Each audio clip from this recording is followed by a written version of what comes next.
અત્યારે હું પંજાબી જમવા બેઠો છું અને રાજકોટની ઓમ જોઈએ ને તો 25 વર્ષ જૂની બ્રાન્ડ કહેવાય છે. નીલદા ધાબામાં આવ્યો છું. જે લોકો રાજકોટમાં રહેતા હશે એને ખબર જ હશે, ઘણી બધી ટેબલ ઉપર અત્યારે ડિશિસ સર્વ કરી છે.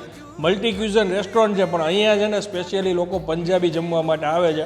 ઘણા વર્ષોથી એમનું પંજાબી ફૂડ ફેમસ છે. સ્ટાર્ટર્સ, તંદૂરી સ્ટાર્ટર્સ રાખેલા છે, પછી આ પનીર તુફાની છે, બીજા અહીંયા 2-3 સબ્જી રાખેલા છે. ચાઇનીઝ સ્ટાર્ટર્સ બી છે, મંચુરિયન ડ્રાય છે, પનીર ચીલી ડ્રાય છે, dragon potato, crispy veg, Hyderabadi biryani, દાલ, રાઈસ બધું જ છે.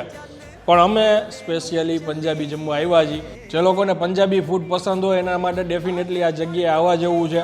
અહીંની અંદરની વાઇબ્સ, થીમ, તમે જે કંઈ બી જોવો ને તમને દેશી ટચ જ ફીલ આવશે. હવે હું જમવાની મજા લઉં છું. તમે લોકો જો પંજાબી જમવા માંગતા હોય તો સ્ક્રીન ઉપર પરફેક્ટ એડ્રેસ લખાઈને આવે છે, રીલને શેર કરી દો અને પહોંચી જાજો.